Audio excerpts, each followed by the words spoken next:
तरह से कदम उठाया गया है। लेकिन इस वक्त बड़ी अपडेट, नए मेयर के चयन के लिए गतिविधियां जम्मू के अंदर तेज हो चुकी है और भाजपा नेताओं और पार्षदों की शाम को बैठक होने जा रही है और ये बैठक किस तरह से रंग लाएगी ये देखने वाली बात है। और नया चेहरा डिप्टी मेयर और मेयर का कौन सा रहेगा, अब इस पर कश्मकश का माहौल और हर किसी की नजर टिकती हुई, क्योंकि बैठक में नए मेयर और डिप्टी मेयर पर चर्चा होने वाली है कि किसका नाम यहां पर सामने आएगा और कौन कौन से लोग यहां पर रेस में हैं, जरा वो भी पता लगाना बहुत जरूरी है। क्योंकि नए मेयर के बावजूद भी आप देखिए किस तरह से अब काम जो है वो यहां पर होगा। लेकिन उससे पहले भाजपा नेताओं और पार्षदों की शाम को बैठक होने वाली है और बैठक में नए मेयर और डिप्टी मेयर के नाम को लेकर चर्चा हो सकती है कि आखिर नया मेयर और नया डिप्टी मेयर कौन होगा। इस वक्त साफ तौर पर आपको बताएंगे कि किस तरह से यहाँ पर अब गतिविधियां जो है वो तेज होती जा रही हैं। पार्षद किस तरह से अपना पक्ष रखेंगे, क्या किस तरह से एक बार फिर इलेक्शंस देखी जा सकती हैं या फिर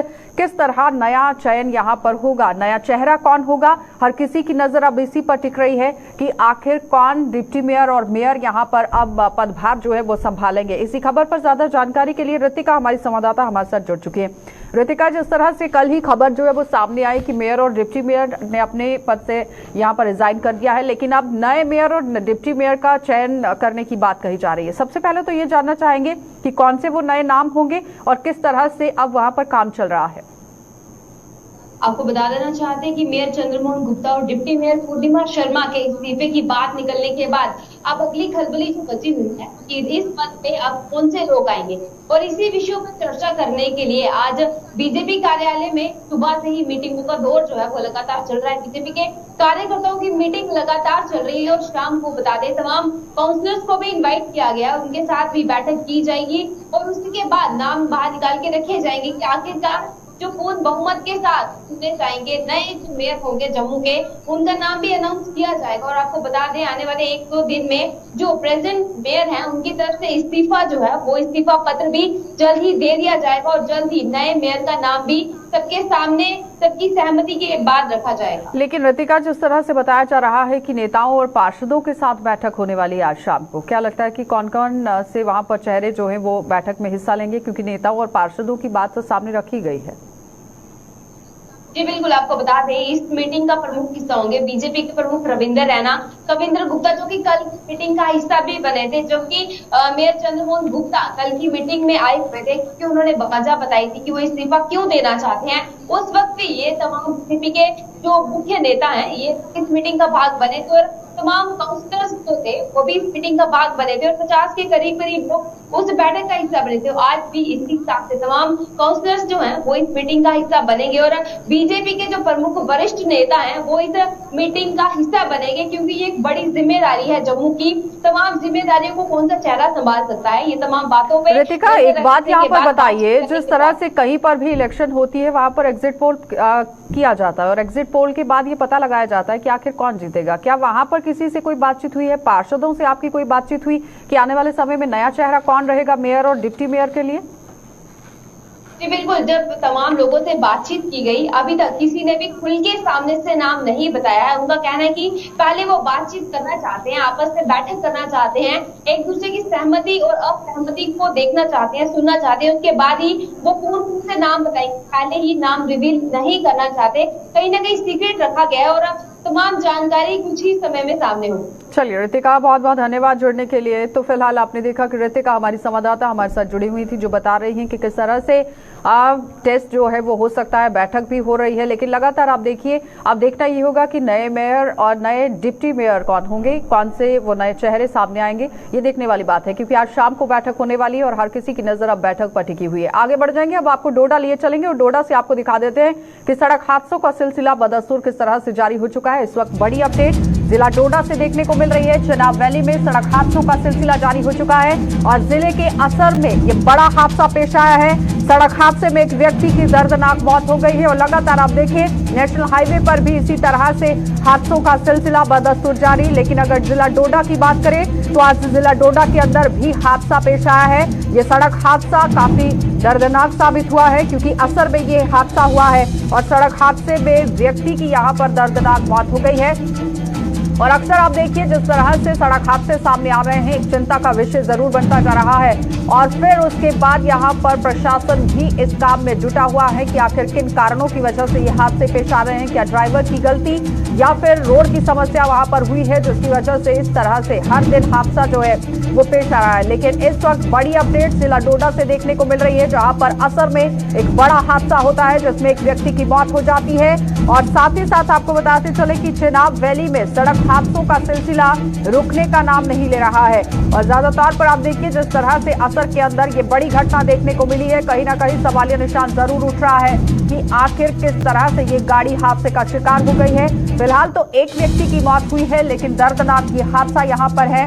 और आप ये भी समझिए कि हर दिन इसी तरह से सड़क हादसे पेश आ रहे हैं और एक एक करके लोगों की जान लेते जा रहे हैं। लेकिन अब इस पर गंभीरता से सोच विचार करने की जरूरत है, क्योंकि हादसों का शहर जिला डोडा भी यहाँ पर बनता जा रहा है। और पूरी तरह से असर से खबर देखने को मिल रही है, जहाँ पर आप देखिए एक गाड़ी जो है वो हादसे का शिकार हो जाती है, जिसमें एक व्यक्ति की मौत हो जाती है और दर्दनाक हादसा ये पेश आता है। साफ तस्वीरों में आप देखेंगे किस तरह से यहाँ पर रेस्क्यू अभियान जो है वो चलाया गया है और रेस्क्यू यहाँ पर इस व्यक्ति को किया गया। लेकिन साफ तौर पर आपको दिखाना बहुत जरूरी है कि किस तरह से ये बड़ा हादसा जो है वहाँ पर पेश आया है। भारी मात्रा में लोग वहाँ पर मदद के लिए पहुंचे हैं, लेकिन उसके बावजूद भी इस पर ध्यान देना बहुत जरूरी कि आखिर किन कारणों की वजह से और किस तरह से बड़ा हादसा, क्या झपकी आने की वजह से ये बड़ा हादसा या फिर नियंत्रण गाड़ी पर नहीं था या फिर किस तरह से ये बड़ा हादसा जो है वो पेश आया है। अमूमन देखा गया है कि हर कोई यहाँ पर ये कहता हुआ नजर आया है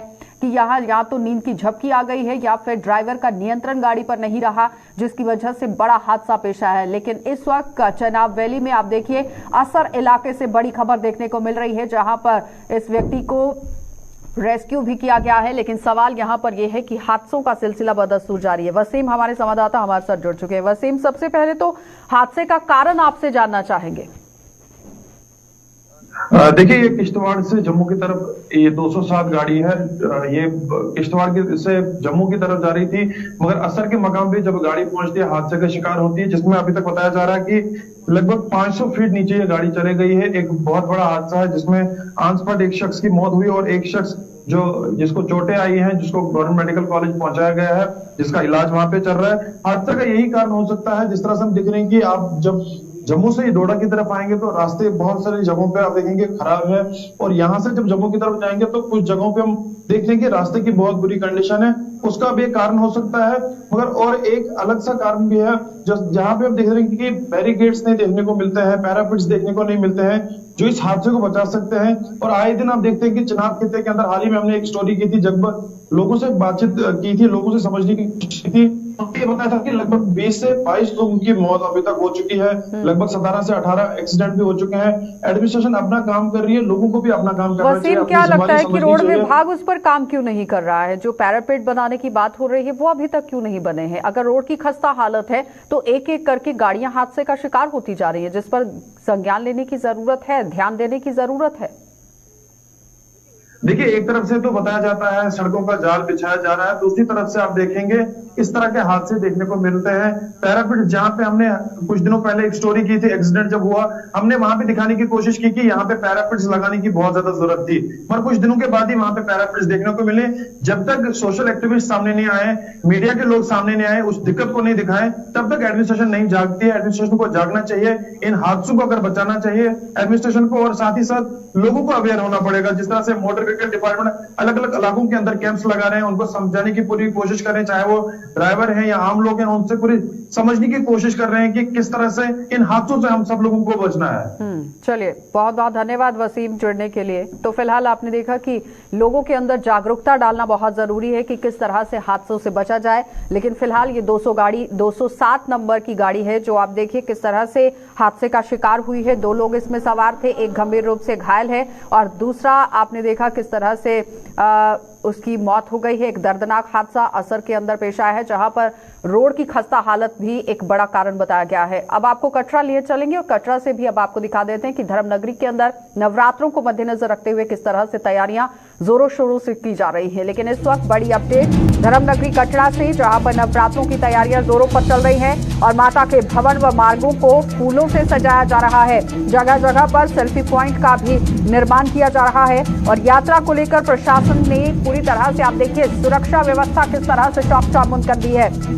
इस वक्त की बड़ी अपडेट कटरा से देखने को मिल रही है, जहां पर धर्मनगरी कटरा के अंदर नवरात्रों की तैयारियां जोरों शोरों से चल रही हैं और माता के भवन और मार्गों को फूलों से यहां पर सजाया जा रहा है। जगह जगह पर सेल्फी पॉइंट का निर्माण किया गया है और यात्रा को लेकर प्रशासन ने सुरक्षा व्यवस्था के इंतजाम कर लिए हैं। कड़ी सुरक्षा वहां पर रखी गई है, कई सेल्फी पॉइंट बनाए गए हैं। लेकिन अब ग्राउंड पर किस तरह से हालात हैं, फूलों से पूरे भवन को सजाने की कोशिश, और इस बीच में भारी श्रद्धालुओं की तादाद यहां पर पहुंचने के लिए भी अटकलें लगाई जा रही हैं कि ज्यादा तौर पर आप देखिए बाहर से भी श्रद्धालु जो है वो धर्मनगरी के अंदर पहुंचेंगे। तो प्रशासन ने पूरी तरह से कमर जो है वो कस ली है, क्योंकि नवरात्र को अब शुरू होने के लिए महज कुछ ही घंटे शेष रह गए हैं। लेकिन इस बीच में धर्मनगरी कटरा की अगर बात करें, जहां पर आप देखिए सुरक्षा व्यवस्था को चाक चौबंद कर दिया गया है और भवन को भी पूरी तरह से फूलों से सजाया जा रहा है। और पूरी तरह आप देखिए बाजार के अंदर भी किस तरह से सुरक्षा व्यवस्था को चाक चौबंद रखा गया है। हर आने जाने वालों पर पैनी नजर रखी जा रही है। लेकिन इस बीच में जैसे ही नवरात्र यहां पर शुरू होते हैं, भारी तादाद में श्रद्धालुओं के बाहर से यहां पर पहुंचने का सिलसिला बदस्तूर जारी हो जाएगा। लेकिन इस वक्त आप देखिए पुलिस बल जो है वो ग्राउंड जीरो पर पहुंचा हुआ है। चप्पे चप्पे को खंगालने की कोशिश हो रही है, हर किसी पर नजर रखी जा रही है, क्योंकि नवरात्र को मद्देनजर रखते हुए अब तैयारियों ने जोर पकड़ लिया है। और पूरी जानकारी के लिए इस वक्त हमारे संवाददाता सोहन कोहली हमारे साथ जुड़ चुके हैं। सोहन, आपसे जानना चाहेंगे कि जिस तरह से आप देखिए नवरात्र को शुरू होने में अभी महज कुछ ही घंटे हैं, किस तरह से पूरी सुरक्षा व्यवस्था और किस तरह से पूरी तैयारियां चल रही हैं वहां पर? नवरात्रों में अक्सर देखा जाता है कि काफी ज्यादा तादाद में भीड़ भी मां वैष्णो देवी के दर्शन करने के लिए आते हैं, कि अक्सर लोग चाहते हैं कि मां वैष्णो देवी के नवरात्रों में अपने आप को दर्शन करके मां वैष्णो देवी के भाग्यशाली समझते हैं। और दूसरी ओर मैं बात करूं सुरक्षा की, तो सुरक्षा के काफी ज्यादा इंतजाम यहाँ पे किए। मैं बात करूं और ड्रोन के जरिए में भी यहाँ पे चप्पे चप्पे पर नजर रखी जा रही है कि कहीं सुरक्षा में कोई चूक ना होगी जिसमें यात्रियों को दिक्कत का सामना करना पड़े। और दूसरी मैं बात बता दूं कि यहाँ पे मां वैष्णो देवी के जो नवरात्रे कल से शुरू हो रहे हैं, यहाँ पे भवन में देखा जाए तो बाण गंगा में जो दर्शन ड्यूटी है उसको भी रंग बिरंगे फूलों के साथ, देसी विदेशी फूलों के साथ इतना खूबसूरत सजाया है कि यात्री जो मां वैष्णो देवी के दर्शन करने के लिए आ रहे हैं, अक्सर यहाँ पे देखने को मिल रहा है कि सेल्फी पॉइंट भी जगह जगह बनाए हैं कि सेल्फी खिंचवा के जो यात्री अपने अपने जो भी घर में बताइए ये सेल्फी पॉइंट कहाँ पर बनाए गए हैं और वहां पर सुरक्षा के क्या इंतजाम किए गए हैं? जी, सुरक्षा की मैं बात करूं तो मैं पहले बताया आपको कि सुरक्षा के काफी ज्यादा पुख्ता इंतजाम है। यहाँ पे सीआरपीएफ के जवान हो चाहे सीआरपीएफ की बात कर रहे हैं जो सेल्फी पॉइंट बनाए गए हैं। जी, सेल्फी पॉइंट यहाँ पे मैं आपको बता दूं कि मां वैष्णो देवी के दरबार में जैसे ही यात्री दर्शन करने के लिए आते हैं, पहले तो दर्शनी ड्यूटी है, दर्शनी ड्यूटी में भी एक सेल्फी पॉइंट ही बना हुआ है, वहां पे भी यात्री काफी ज्यादा फोटोग्राफी करते हैं। और दूसरा अर्धकुंवारी की बात करूं तो अर्धकुंवारी में भी काफी ज्यादा सजावट की हुई है और भवन में जगह जगह पे देसी विदेशी फूलों के साथ मां वैष्णो देवी के दरबार में। क्या लगता है कितनी तादाद में इस बार श्रद्धालु जो है वो दर्शन के लिए पहुंच सकते हैं?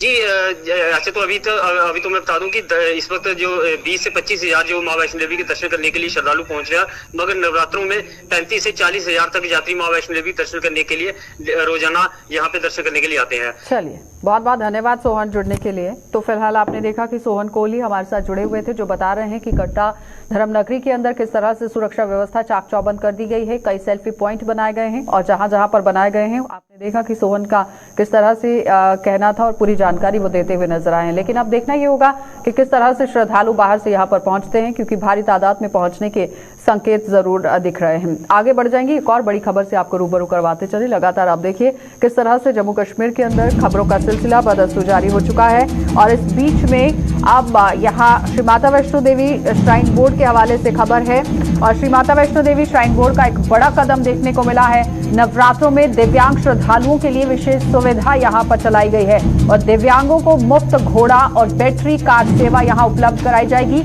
ये खबर काफी अहम और उन लोगों के लिए जो माता वैष्णो देवी के दर्शन नहीं कर पा रहे थे, दिव्यांग हैं और दर्शन करना चाह रहे थे, लेकिन उनके लिए ये खबर एक सौगात बनकर सामने आई है, जहां पर श्री माता वैष्णो देवी श्राइन बोर्ड का एक बड़ा कदम सामने आया है। नवरात्रों में दिव्यांग श्रद्धालुओं के लिए विशेष सुविधा का आरंभ कर दिया गया है और दिव्यांग जितने भी यहाँ पर लोग हैं वो अब आराम से माता वैष्णो देवी के यहाँ दर्शन कर सकते हैं और उसके बाद आप देखिए किस तरह से उन्हें सुविधाएं यहाँ पर फराहम कराई जाएंगी। दिव्यांगों को मुफ्त घोड़ा और बैटरी कार सेवा उपलब्ध कराई जाएगी। इस वक्त की बड़ी अपडेट लगातार आप देखिए नवरात्रों में किस तरह से एक सौगात बनकर दिव्यांगों के लिए ये सामने आई है और इसी पर पूरी तरह नजर जो है वो हर किसी की अब बनी रहेगी कि आखिर दिव्यांगों को किस तरह से भवन तक पहुंचाया जाएगा। लेकिन साफ तौर पर आप देखिए श्राइन बोर्ड का एक बड़ा कदम सामने आया है जहां पर मुफ्त घोड़ा और बैटरी कार सेवा यहां पर दी जाएगी। सोहन कोहली ने एक बार फिर से हमारे साथ ज्वाइन किया है।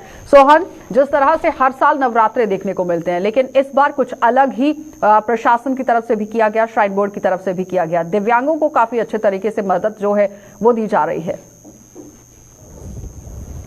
सोहन, देवी श्राइन बोर्ड ने एक बहुत ही बड़ा कदम यहाँ पे उठाया है। यहाँ पे जो मैं आपको बता दूं कि माता वैष्णो देवी के दरबार में जो दर्शन करने के लिए लोग आते थे उनमें से कई सारे यात्री जो आते थे जो माता वैष्णो देवी के दरबार में नहीं पहुंचते थे, जो विकलांग होते थे, दिव्यांग बच्चे, दिव्यांग लोग होते थे, वो माता वैष्णो देवी के दरबार में दर्शन करने के लिए नहीं पहुंच सकते थे क्योंकि अभी माता वैष्णो देवी के दरबार में श्री माता वैष्णो देवी श्राइन बोर्ड की जो सीईओ अंशुल गार्ग जी है उन्होंने एक बहुत ही बड़ा फैसला यहाँ पे उठाया है कि जो भी दिव्यांग यहाँ पे माता वैष्णो देवी के दर्शन करने के लिए आते हैं उनके लिए कटरा से जैसे बाणगंगा पहुंचते हैं उनके लिए घोड़ा हो चाहे पालकी हो उससे फ्री बिल्कुल वहाँ पे आधिकारी ले जाएगा। आधिकारी से उनको बैटरी क्या लगता है कितनी राहत उन लोगों के लिए होगी, क्योंकि जिन लोगों ने अपने घर के अंदर बैठकर हमेशा सोचा है कि माता के दर्शन करने हैं लेकिन अगर जिस तरह से अब ये सौगात दी गई है वो अब अपने घरों से सीधा भवन तक पहुंच सकेंगे।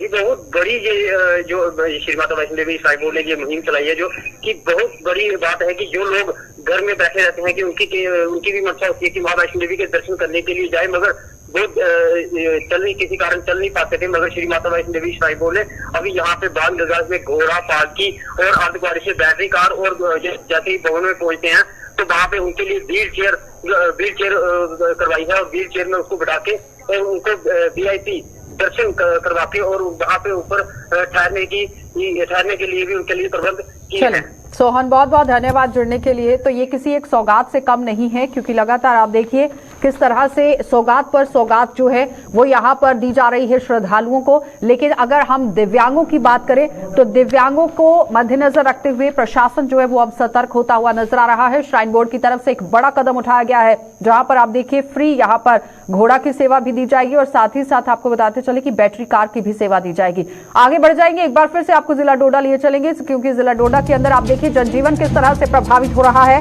चिनाब वैली में बारिश से जनजीवन प्रभावित हो रहा है। फसलों और फलों के लिए बारिश यहाँ नुकसानदायक साबित हो रही है और बारिश से तापमान में भी भारी गिरावट आ गई है। इस वक्त की बड़ी अपडेट, जनजीवन किस तरह से चिनाब वैली के अंदर प्रभावित हो रहा है वो अब आप देखेंगे क्योंकि पहले आपको सड़क हादसा दिखाया गया लेकिन अब आप ये समझिए कि जनजीवन वहां पर किस तरह से अस्त व्यस्त हुआ है, फसलों पर किस तरह से प्रभाव पड़ रहा है। बारिश की वजह से खामियाजा आम जनता को वहां पर भुगतना पड़ रहा है। फसलों और फलों के लिए बारिश यहाँ पर नुकसानदायक साबित हो रही है और बारिश से तापमान में भारी गिरावट भी दर्ज की गई है। लेकिन भारी गिरावट के साथ साथ फसलों को काफी नुकसान हो रहा है और ये भी समझिए कि लोगों को परेशानी के दौर से अब गुजरना पड़ सकता है क्योंकि चिनाब वैली में लगातार बारिश हो रही है और बारिश के बाद जनजीवन अस्त व्यस्त होता हुआ नजर आ रहा है। और साथ ही आपको ये बताते चले कि जो लोग पूरी तरह से फसलों और फलों पर निर्भर हैं यानी खेती बाड़ी पर निर्भर हैं उन्हें कहीं ना कहीं खामियाजा भुगतना पड़ रहा है। एक बार फिर से वसीम गत्तू हमारे साथ जुड़ चुके हैं। वसीम, जिस तरह से पहले सड़क हादसे को लेकर बात की लेकिन अब अगर आम जनता की बात करें तो जनजीवन पूरी तरह से अस्त व्यस्त, किस तरह से?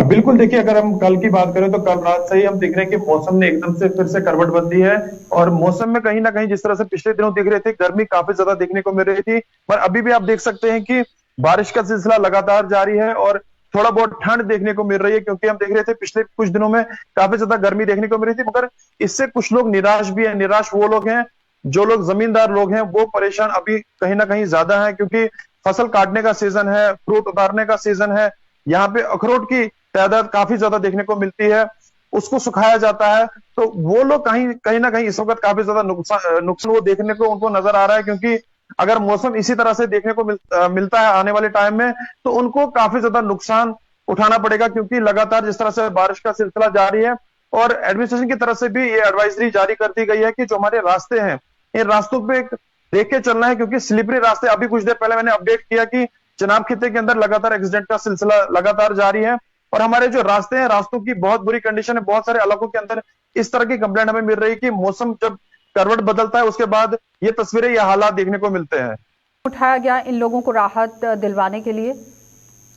देखिए, अभी तक तो कोई नहीं, क्योंकि कुछ लोगों से जब हमने बातचीत की उन्होंने यही बताया कि जो कंसर्न महकमे है उनको भेजा जाए इलाकों के अंदर, उनको बताया जो सरपंच वगैरह है उनको इस चीज पे मॉनिटर करना होगा, उनको देखना होगा कि इस इलाके के अंदर कितना नुकसान हुआ और एडमिनिस्ट्रेशन की जो भी टीमें हैं उनको बताना चाहिए, ताकि उनको आने वाले टाइम में राहत की सांस मिल सकती है। चलिए वसीम, बहुत बहुत धन्यवाद जुड़ने के लिए। तो फिलहाल आपने देखा कि वसीम गत्तू हमारे साथ जुड़े हुए थे, जो बता रहे हैं कि किस तरह से लोगों को खामियाजा भुगतना पड़ रहा है, क्योंकि अखरोट काफी मात्रा में जिला डोडा से सामने आता है, लेकिन इस बीच में भारी बारिश की वजह से उनको परेशानी हो रही है, वो अपना काम पूरी तरह से नहीं कर पा रहे हैं। आगे बढ़ जाएंगे, जिला रामबन आपको लिए चलेंगे और जिला रामबन से भी आपको दिखा देते हैं कि बारिश का सिलसिला वहां पर भी किस तरह से बदस्तूर जारी हो चुका है और लगातार हो रही बारिश की दिक्कतों का सामना किस तरह से देखने को मिल रहा है। यानी कहने का मतलब है कि भारी बारिश होने की वजह से लोगों को काफी परेशानियां हो रही हैं। हाईवे पर भी बारिश के कारण यातायात प्रभावित हुआ है और रामबन में कल से ही बारिश का सिलसिला जारी है और यातायात की अगर बात करें तो कहीं ना कहीं प्रभावित हो रहा है, क्योंकि नेशनल हाईवे पर अक्सर जब भी बारिश होती है उस वक्त यातायात को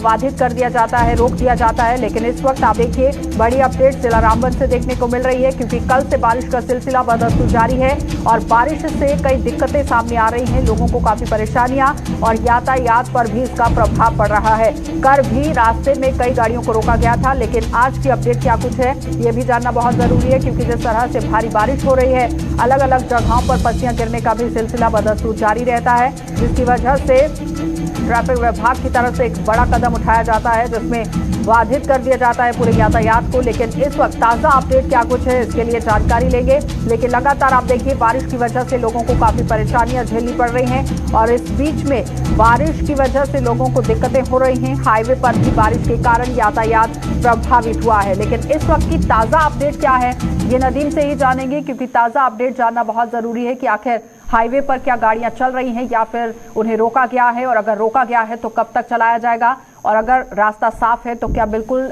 रास्ता जो है वो चलाया गया है गाड़ियों के लिए। इसी पर ज्यादा जानकारी के लिए नदीम हमारे संवाददाता हमारे साथ जुड़ चुके हैं। नदीम, सबसे पहले तो हाईवे की अपडेट आपसे जानना चाहेंगे।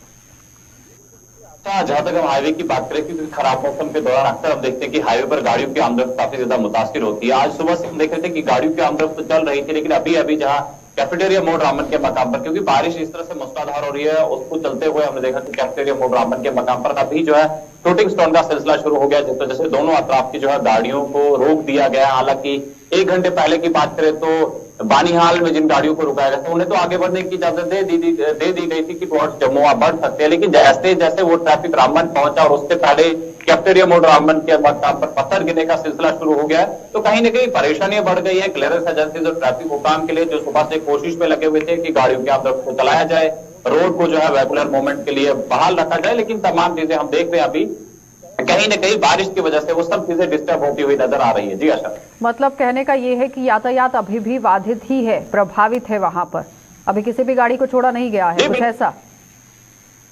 जी बिल्कुल आशा, देखिए सुबह से तो हम देख रहे थे कि बराबर गाड़ियां चल रही थी, जिसमें एलएमवीज भी शामिल थी, एचएमवीज भी शामिल थी, और जैसे ही बानीहाल से रामबन की तरफ गाड़ियों को छोड़ा गया जिन्हें जम्मू टुवर्ड्स जम्मू जाना था, लेकिन बारिश भी हम देख रहे हैं कि मौसम भी बराबर खराब बना हुआ है और इसके बीच ही कैफेटेरिया मोड़ रामबन के मकाम पर जो है पत्थर गिरने का सिलसिला शुरू हो गया। तो ये कहें कि सुबह से जहां गाड़ियां स्मूथली ट्रैफिक जो हाईवे पर चल रहा था, जो लोग रास्ते में फंसे हुए हैं उनके लिए क्या कुछ इंतजाम किए गए हैं प्रशासन की तरफ से? कोई स्टैंडर्ड व्हीकल वहां पर? बिल्कुल, देखिए आशा, अभी मैं आपको बता दूं क्योंकि अभी इतने ज्यादा कंडीशन बिगड़े नहीं, हालात बिगड़े नहीं है कि हाईवे बिल्कुल बंद हो गया है। शूटिंग स्टोन हो रहा है और हम देखते हैं कि कैफेटेरिया मोड़ पर तो नॉर्मल है कि 1-8 घंटे के बाद शूटिंग स्टोन होना, 15-20 मिनट आधे घंटे के लिए रोड बंद होना।